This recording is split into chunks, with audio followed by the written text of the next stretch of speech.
Assalamu алейкум сүйіктөршілер, Фрунзе ТВ каналы чоң долбары қариядан эфирде жана бүгүнкү учурда өзгөчө тема сунуштайлы турабыз. Силер обложкадан окугандан кийин эле комментарий жазганга өтпөй туруңуздар, себеп дегенде бул теманы толук угуп, элдин оюн угуп, анан өзүңүздүн оюңузду кошумчалап туруп, анан бир тыйнак чыгарышыбыз керек да. Анан бул видеого лайк басасызбы, комментарийге жакшы сөз жазасызбы же жаман сөз жазасызбы, ошону өзүңүз үчүн тактап алышыңыздар керек экен. Бүгүн эмне теманы сунуштап жатабыз элдерге?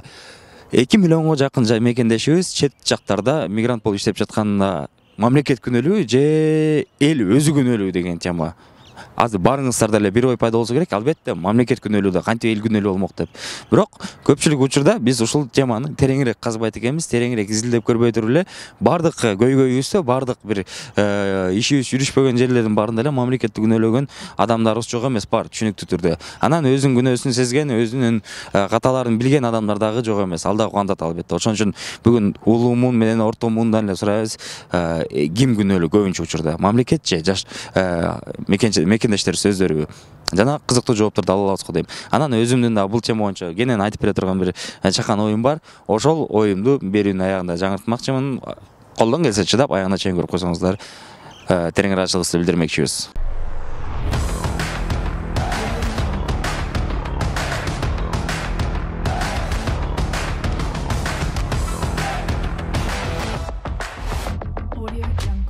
Мен оюмча ар бир адамдын өзүндө болсо керек да. Бирок биз эмнегедир популярдуу ой боюнча мамлекетти күнөөлөй беребиз да, мамлекет күнөөлүү. Ооба. Эмнеге андайбыз? Адам өзүн ошончолук тарбиялап алса, акылдын ошончолук өстүрүп алса, мамлекетти деле күнөөлөбөйт болчу да. Деп ойлойм мен. Бирок мамлекеттин күнөөсү бар ушу кетип аткандарына. Как-то бир хотя бы контроль кылып койбогон. Бар. Билим берүү жаатында деп ойлойм. Эгерде биздеги баягы акчаны кандай колдоно билүү же болбосо өзүңдүн акылыңды кантип сата билесиң деген сыяктуу маселелерди кичинекей чагыбыздан үйрөтө турган болсо, анда адамдар анчалык прям кете бербейт болчу да. Сиз аны эч жерден үйрөнгөн жоксуз, бирок билет окшойсуз, менин байкашым. Жок, мени просто ата-энем ошондой тарбиялаган. Анан азыр кайсы кесипти аркалап келатасыз? Мен жөнөкөй эле кесип, биология, педагогика жагында, биологияны бүтүргөм, научный направление боюнча. Азыр болсо дагы деле окутам магистратурада. Түшүнүктүү. Сиздин оюңуз боюнча окуу бүтөр менен, магистратура бүтөр менен жумуш таба алабызбы? Эң жок дегенде айылда мектепте иштеп алам да. Эң жок дегенде. А так, сиздин мындай харизмаңыз менен, сиздин мындайкей билимиңиз менен Бишкекте бир жакшы гимназияларга кирип алсаңыздар, балким эжелериңер бар, балким бүтүп кеткен ошол эле окуу жайдын бүтүрүүчүлөрү келип, биз жакшы эле, биз айына 30 000 алып атабыз же 20 000 алып атабыз дегендер барбы? Ал өзүмдүн жеке ишим болуп кала берсин. Түшүнүктүү. Чоң рахмат. Эл күнөөлүү да. Эл күнөөлүү. Себеп? Эл күнөөлүү, каждый өзүнө өзү эме кылат да, жумуш издеп, мисалы окууну бүтүп, жумуш издесе болот го деп ойлойм мен. Сразу эле Россияга кетпечи. Жок, көпчүлүк жок, бир гана Россия менен чектелген жокпуз, бирок окууну бүткөндөн кийин бул жакта жумуш табылат экен. Анын табылбайт дебеш керек экен, табылат экен, болгону гана болот атпайбы? Вот. Сиз билимиңиз боюнча кимсиз? Мугалим. Мугалим. Иштеп жатасыз азыр? Жок, мугалим эмесмин. Анткени зарплата аз. Макул, мугалим эмес болсо, эгерде сыр эмес болсо, кайсы жумушту аркалап жатасыз? Жок, айтпайм. Айтпасаңыз да, бирок Бишкекте эле жумушуңуз. Ооба. Айлыгыңыз Кудайга шүгүр. Ооба, шүгүр. Эми ушул эле суроо болуп атпайбы? Сиз Кыргызстанда зарплата аз экен деп туруп эле кетип калган жоксуз да? Эркек болсом кетип калмакмын, или бойдок болсом кетип калмакмын. Мисалы, мен семьялуу болгон үчүн бияктамын да. Например, эркек болсом мен давно кетмекмин. Возможность болсо эле кетип калган. Күйөөгө тийбеген подружкаларым уже биякта эмес. Кетип калышты. Ошо биякта акчасы аз, квартира, жол киреси, ар жак бер жагын эсептегенде эле алган зарплатасынан 2 эсе көп чыгат. Эмне толук, ошон үчүн Россия, Турция ошол жактарда. Ал жагда туура эмес деген жокпуз биз.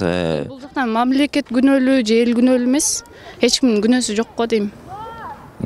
Мен оюмда. Бирок эми жалпысына катуу тийбесин биздин көрүүчүлөргө, болгону гана определенный бир пайыз адамдар бирден болсо эле мамлекетке шылдап жатып калган, көнүп калышканда ошолорго эле мындай кайрылуу сыяктуу болуп атабы? Айтор, биз деле эки жактан күнөө издеген жокпуз. Тигил күнөөлүү же бул күнөөлүү эмес. Болгону гана элдин оюну калды да, сиздин оюңуз боюнча көбүнчө пайыз мамлекет күнөөлүү. уже айта албагам. Уже айта албагансыз. Биз жаңы эле камера жокто биринчи келип салмас ушундай тема болот элеси. Андан кийин айта албагам, чын эле. Ошондой болуп атат да, просто биз эми буну атайлап анан жамандаган жерибиз жок, просто келгенде эле мамлекет.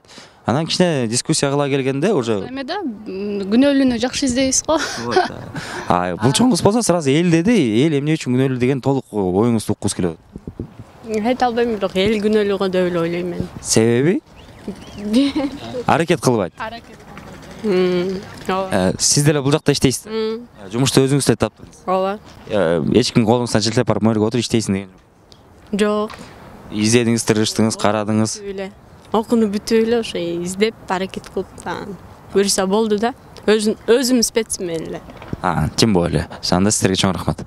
Бул жерден 50-50 деп да айтсак болот. Себеби дегенде азыркы учурда адамдардын акыл сезими 20-жылга калып кеткен десек болот да. Себеби дегенде адамдар мамлекет бизге жумуш таап бериш керек деген ой менен эле жүрүп, мамлекетке наразы болушуп, башка мамлекетке кетип атышат десек болот. Ошо наразы болгонго укугу барбы жокпу? Укугу жок. Себеп? Себеп дегенде башка мамлекетке барганда алар деле баары бир бизнесмендердин кол алдына түшүп иштешет да. Эмне үчүн биз деле болбосун, биздин адамдар деле бизнес ачып, башка мамлекеттеги адамдарды келтиртип иштештеришине. Хорошо. Бул жерде корбоп жүргөндөн көрө ал жерге барып бир 5-6 жыл иштеп, тыңып алып келип бияка иштесе болот да. Ооба. Кандай шарттар болот да.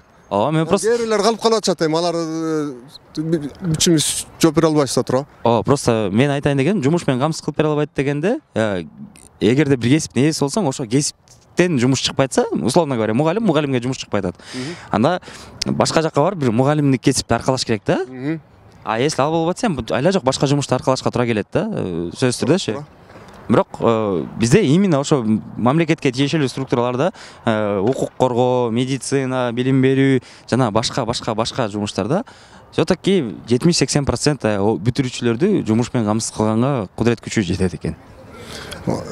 Кудурет күчү жеткени менен маяна сас болуп атпайбы? Ошончо жыл окуп туруп анан бир 5000 сомго иштебейсиң да барып. Андан көрө тияка барып кичине башка жумуш болсо да өйдөрөөк маянасы жакшы жерге иштесе болот да туурабы? Туура. Чоң рахмат. Биринчиден бул мамлекеттин да күнөөлүү жактары бар, анткени ушул эле инвестиция тартып, бул жакта фирмаларды ачып, компанияларды иштеткенге инвестиция эмне үчүн келбей атат? Келбей аткан себеби акыйкат сот, акыйкатсыз күч органдары. Ошонун баары себеп болуп келип, анан бул жакка эч кандай инвестиция кирбесе, жумуш орундар камсыз болбосо, мамлекет күнөөлүү да. Мамлекет күнөөлүү эң биринчи, бирок адамдарда күнөөлүсү бар да. Кайсыл жагынан? Адамдардын күнөөлөрү мындай эми ал адамдардын деле күнөөсү эмес. Сабатсыздык деген. Сабатсыздык, без образования, ошолор деле болушу мүмкүн. Фактар болушу мүмкүн да. Кошумча суроо бергем. Сиз кайсы окуу жайды бүткөнсүз? Финансовый техникумду бүткөм. Азыр кесип боюнча иштеп атасызбы? Ооба. Банкта иштечимин. Бирок ошол эле сферада иштейм азыр, бирок башка частный компанияда да. Башка частный компанияда. Себеп дегенде сизди башка компания чакырып кеткенге эмне болду? Балким сиз өз жумушуңузду жакшы аткарып атасыз. Өзүм жумушумду аткарып аткам, бирок башка жактан сунуштар мага более выгодный, жакшы выгодный условияларды коюп беришти. Сиз тияка кеттиңиз. Эртең бүрсү күнү дагы башка компания келип, бул жумушчу мындай экен, дагы жакшыраак жуме береличи, должность берип көрөлү же башка компанияга чакыралы деген болот да. Мен ошону айткым келип атат да. Себеп дегенде айырмасы жок кайсыл жерде. Мисалы мектепке жаңы келип туруп 5000 сомго айлык мугалим болсоң, кичине сабыр кылып өзүңдү жакшы көрсөтсөң, акырын-акырынан көтөрүлүп директор деле болуп каласың ошол жерде, туурабы? То же самое сиздин примериңиз, то что окууну бүттүңүз, кесибиңиз менен иштедиңиз, бир компаниядан экинчи компанияга, үчүнчү компания, дальше больше алып кетип атышат. Себеп дегенде кадр жакшы кадр жетпейт Кыргызстанда. Жакшы кадрлар болсо, конечно, бизде деле жумуштар бар да. Ооба, жумуш толтура Кыргызстанда. Азыр мисалы көпчүлүк учурда эми жаман көрүлүп атышат баары бизди. Себеп дегенде бул теманы козгонубузду мекендештерсиң көп, ал жерде чоң бир компанияларда иштеп аткан жок. Баары арасында, конечно, билими бирок көпчүлүк учурда кайсы жакта иштеп атканын өзүбүз да билебиз да. Анда жумушту бияктан эле кылышат, бирок намыстанат мекендеште. Өзү мекенин этпейт жакта да.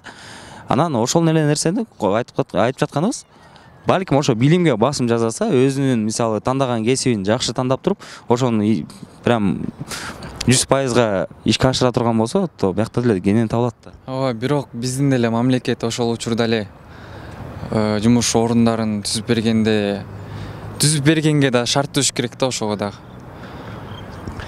Биздин жакшы кадрлар эмне үчүн башка жака кетип калып атышат? Биринчи себеби Вот мен ошондой миграцияга замын да, жакшы кадрлар. Сиз экономистсиз. Бул жакта 30 000 сом, 20 000 сомго чейин айланат. А сиз өзүңүзгө багыңызды билесиз да. Мен мындай билимим менен жок дегенде 2000 доллар алышым керек деп туруп, Турцияга, Россияга, башка жагына барып туруп, ошол жерде бир компаниялардын биринде орношуп, ошол жерде иштеп отсаңыз, өзүңүздүн кесибиңиз менен 4-5 10 000 долларга чейин алып. Вот ошол идеальный миграция да. Если миграция болсо, а бирок ушундай билимди болуп туруп айырмасы 5-10 миңден байкап туруп, бул жак болуп өткөн тияка коруш эми обслуживанияга өтүп кетип же башка эле сфераны иштеп калыш, бул туура эмес да. Ооба, туура эмес.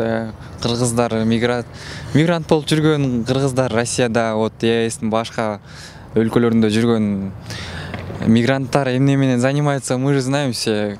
Сфера обслуживания. Всё. Вот. Анын арасында аябай билимдүүлөр да бар, анан билими жоктор да бар. Ооба, билимдүүлөрү болсо бир 5% да. Очень много людей хотят уехать. Большинство ищет курсы, как уехать в Америку, в Лос-Анджелес, в Париж, лишь бы не оставаться здесь. Даже в России очень многие хотят. Причина? Я точно не знаю, может из-за менталитета. Даже в России он сейчас чуть лучше стал по отношению к подросткам. А вы сами думаете уехать? Да, я хочу отсюда уехать. Почему? Тут мне не дадут свободу самовыражаться. Здесь это считается очень плохим, некорректным и непозволительным поведением для девушки. Да, но большинство мигрантов уходят не потому, что им тут не дают самовыражаться, а потому что тут... Тут очень маленький заработок. К примеру, то, что я хочу утратить в 15-20 лет, я здесь не смогу заработать. И чисто из-за того, что возможность самовыражаться и возможность побольше зарабатывать подталкивает вас уехать из Кыргызстана. Спасибо. Еще проблема о домашнем насилии. Здесь очень развито. Я хочу уехать в Финляндию. Там очень много связанных законов с этим. Там государство очень хорошо защищает девушек. Правильно, с одной стороны. Большое вам спасибо. Я думаю, что все-таки государство виновато. Почему? Ну, потому что в других странах обеспечивают народ, а в нашей стране, к сожалению, этого нету. По сравнению с другими странами, ну, с той же Европой или с Америкой, у нас, ну, образование бесплатное. Все. Это наших мигрантов за границей? Да, именно кыргызов. Ну, есть такой момент, то, что да, государство не обеспечивает должным образом, но 80 или 70% мигрантов, которые сейчас работают за границей, не имеют полного высшего образования, условно говоря. Они даже не учатся, они даже не заканчивают школу и уезжают с детьми. Вот, а теперь такой вопрос. Вы здесь работаете? Да. А в какой сфере, если не секрет? В сфере интернета, но я не могу сказать, какая компания. Ну вот, вы на это, ну, условно говоря, как в определенных вузах не учились, вы это просто освоили сами. Да. Ну вот, ну вы как бы постарались, не надо было учиться 5 лет, а просто там практику пройти, у кого надо отучиться, не знаю, месяцев 3-4 и освоить эту профессию и получать за это хорошую зарплату. Конечно. Ну вот, вы же постарались. Конечно. У вас же тоже был выбор, уехать в Россию или куда-то. Ну, я знаю, какие там условия, поэтому я не хочу туда уезжать. У меня есть образование, я знаю себе цену, я знаю, что я могу использовать свои знания, которые я получила здесь. Государство. Вы знаете, наше государство не думает о нас, о людях. Если честно, да, вот мы как будто, знаете, вот как мишени. Почему? Я вам объясню.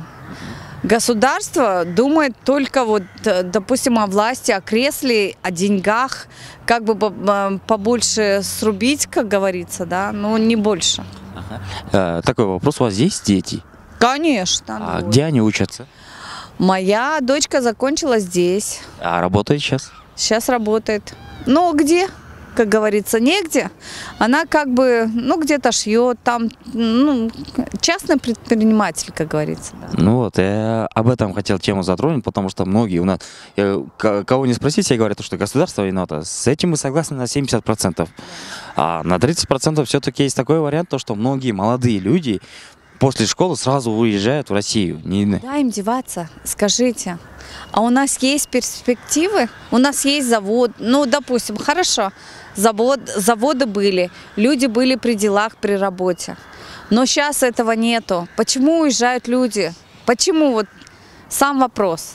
Вот. В Россию. Встречный вопрос. Тогда ваша дочка же тоже могла уехать туда? Она уезжает. Уезжает? Кстати, да, вот не сегодня, а завтра граница откроется, она уезжает. Почему? Потому что нету здесь перспектив. Извините, конечно, но это правда. Достар, жалпыңыздардан алдын ала бір чақан жараян бар. Бүгін опросқа жооп беріп жатқанда көпчүлүк учурда мамлекет деп түрлі жооп беріп чектелип калбастан, бираз тема кызыктуураак кетиш үчүн жана элдерде да мындай бираз ой пайда болуш үчүн мен өзүмчө кошумча суроолор берип турам. Анан атайлап калып атат же бунун өзүнүн ушундай бир позициясы бар окшойт деп ойлоп калбаңыздар. Болгондо гана биздин сурамжылоолорду ар дайым силер кызыгуу менен көрөсүңөр жана просмотрлорду аябай жакшы себеп дегенде интернет алкагында эң кызыктуу выпустарды биз даярдайбыз десек аша чаап кетпестик болбосо керек деген оюмда да. Ошон үчүн баарын туура түшүнүңүздөр. Бүгүн кызыктуу суроо жооптор чыгыш үчүн кошумча суроолорду аябай көп беребиз. Себеп жумуш жок да бияқта. Туура. Сиз азыр учурда иштейсизби? Жок. Жумуш жок, табылбай атат. Если чо вариант чыкпаса, то Россияга кетесиз. Жок, кетпейм. Биякта эле.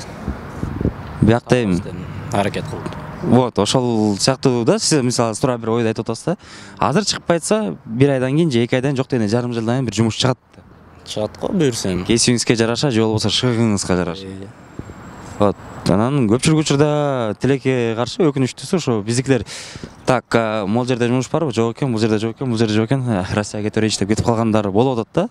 Сабыры жок адамдар көп болуп атат. Бирок ушунча канча жылдан бери чыдап, кыйналып жүрүп айласы кеткенден Россияга кеткендер да бар. Алар да жок эмес. Ошондой учурда 100% мамлекет күнөөлүү болуп калабы? 100%га күнөөлүү болбойт го эми. Россияга кеткендер эми өздөрүнүн чечими да. Туурабы? Эч ким айдаган жок. Эч ким кыйнаган жок. Бирок ошол жакка барып иштейин деп, аларды үй бүлө багайын деп жүрөт да. Аргасына айлан. Айла жок деп турдунуш. Бирок арасында көбүнчө жерде мамлекет күнөөлүү да, мисалы үчүн. Жумуш жактан кичине Кыргызстанда слабый, аябай эле. Жумуш орундары жок. Айлыкты аз төлөйт да бияктачы. Ошол себептүү кетип атышат деп ойлойм да. Туура. Чоң рахмат. Эми элде да бар, мамлекетте да бар да. Элде кайсыл жагынан бар? Элде болгондо эми көбү чет өлкөгө кетип иштейбиз. Основной көбүнчөсү кредит алышат, көбү. Кредит менен эме кылышат. Жок, кредитти дагы мен аргасынан алгандар көп. Бул жерден мамлекет көбүрөөк күнөөлүү да. Анткени бизге жаштарга бир мисалы фирма же бир эмени ачса иш көбүрөөк камсыз болот эле балдарга. Түшүнүктүү. Сизге мындай суроодо тааныштарыңыздан бир канча проценти азыр Россияда эмгектенип жүрүшөт? Мен тааныштарыман бир 20%. 20% Россияда.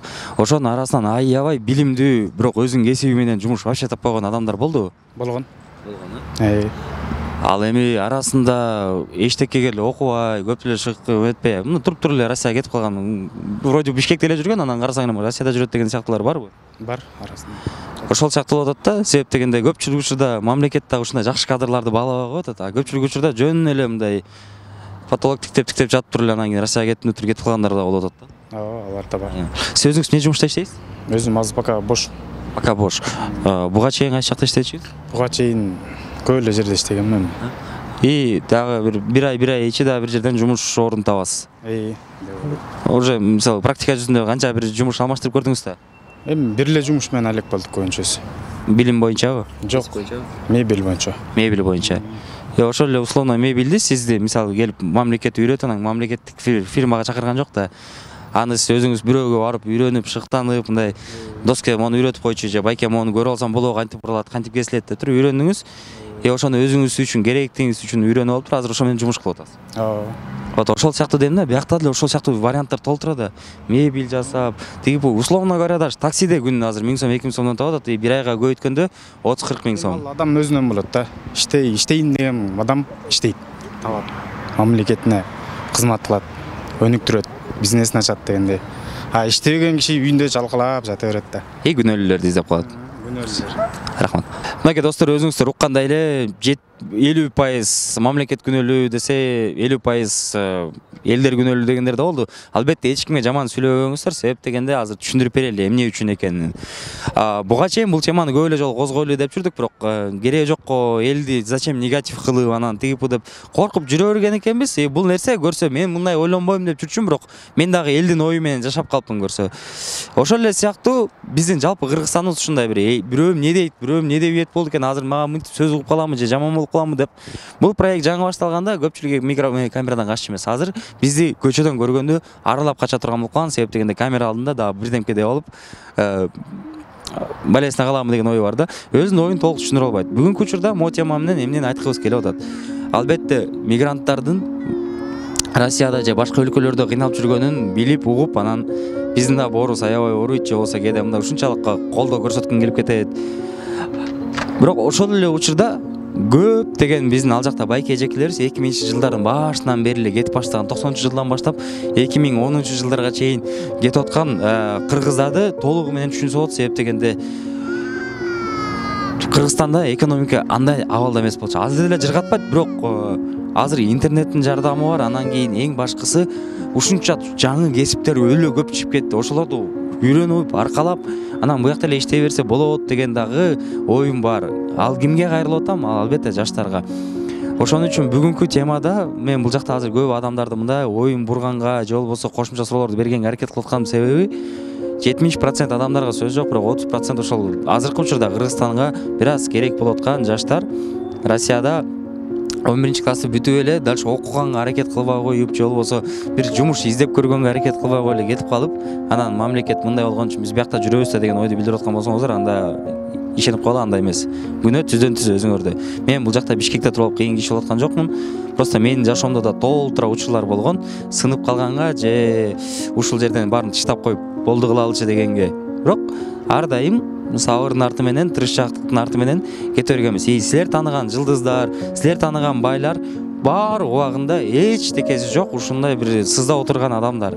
Силер билбесеңер да мен билем. Ошолорду азыркы күндө көрүп аябай сүйнөсүң, кубандасың, себеп дегенде тырышып отуп чыккан адамдар. Ошон үчүн туугандар, силер мени жаман көрбөгүлө, жана бул выпуска да катышкандарды өтө сынга албагыла. Бул мен айтайын дегеним ушул эле болду. Болгону гана ар дайым эле мамлекетке шылтай бербей, мамлекет ладно мындай болуп атса, өзүбүз бир аракет кылып көрөлүчү, бир балким пайдабыз тиет деп туруп эки четте айланып карап көргөнгө аракет кылып көрөлүчү. Мен мамлекетке болгон пайдам ушул болсун. Мен ар дайым элдерге бир эски калыптанып калган стереотиптерди болсо да кичине бузулганга, же болбосо мындай турарак кичине багытка буруп койгонго аракет кылып келем. Ал аракеттин арты азыр жакшы эле, канча миңдеген адам көрүүчүлөрүбүз бар, ар дайым колдоп, ар дайым жакшы сөзүн арнап эле келишет. Силерден да ушундай суранам. Колуңардан эмне келсе кыла бергиле достор. Чоң суроо, Фрунзе ТВ, көрүшкөнчө.